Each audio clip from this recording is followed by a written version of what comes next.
Hi, it's Codebreaker 2001 again, guys. Before I begin, yes, I am back in the same spot as I was when I did my intro video. The thing is that don't worry, I'm not. There's not gonna be any squeaking. I've got my desk chair across the room behind the camera, and I'm sitting in a chair from my dining room set in my small little apartment. Before I begin, I must point out that I'm not doing this as a weekly video kind of thing. You know, I'm doing it, like once in a while. It's just that I felt that it was important that I post something new other than, having what I've last done up. And, I will, whatever. I mean, I've also had some trouble trying to figure out what I wanted to do for my next video, whether or not it was going to be a video blog, or if it was going to be a normal video, or what kind of topic I would talk about if it was going to be a video blog. I mean, I thought about defending the movie Grindhouse. I thought about talking about how hard it is to be a creative writing, how creative writing is hard.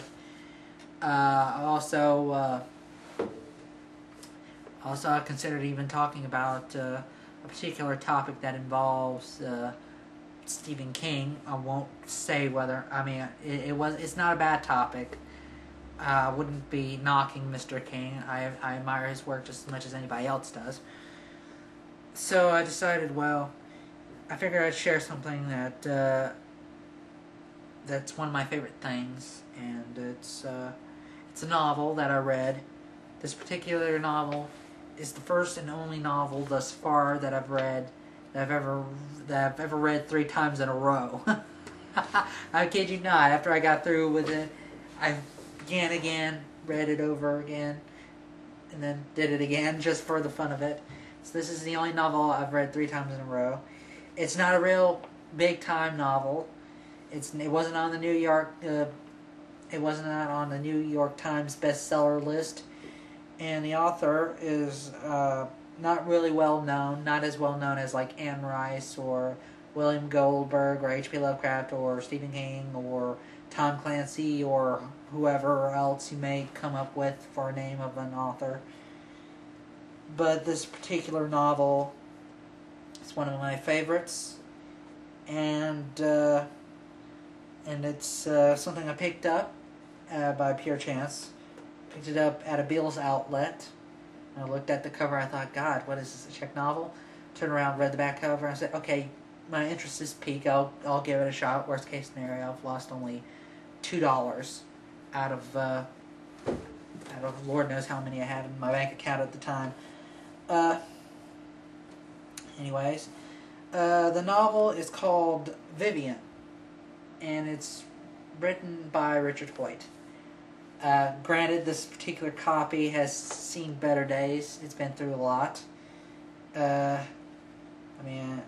Granted, this is sort of, but needless to say, I admit this story's been through a lot since 2003, since I last purchased it.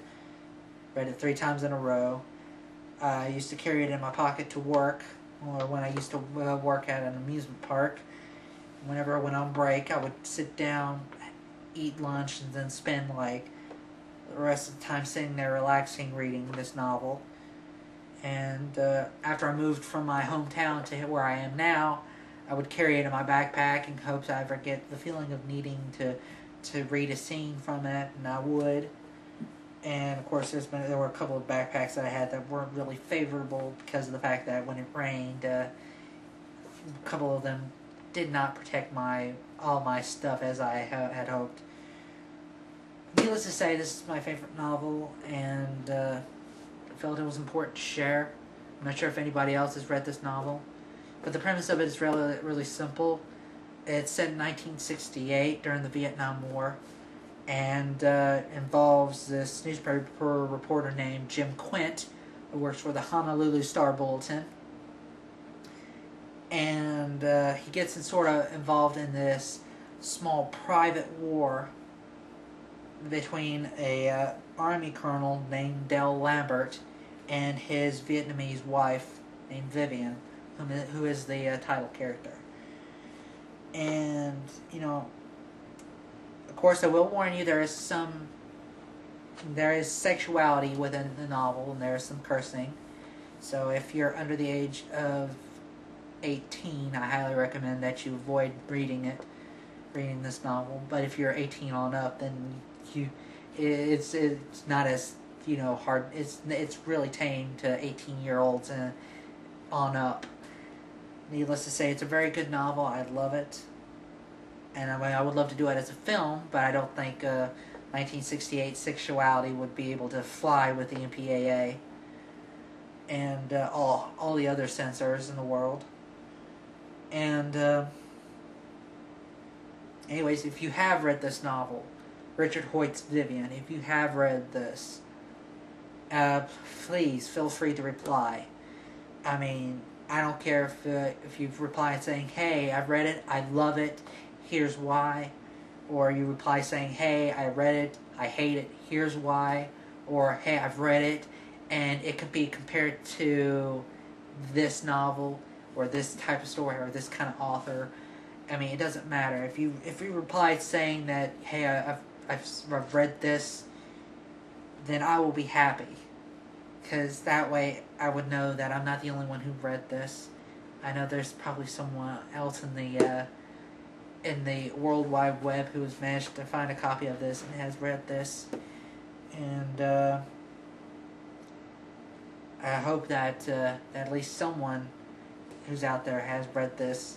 Anyways, I thank you guys for your time and appreciate your time enough to listen to this small little rant about this one novel, not heard of, that was never on the bestsellers list, and by an author that not many people may know.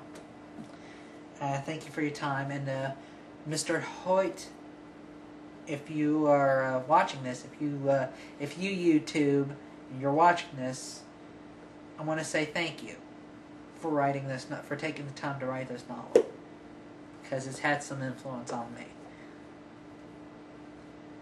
Well, that's about it, guys. You all have a nice night, or a nice day, whenever it is you see this video.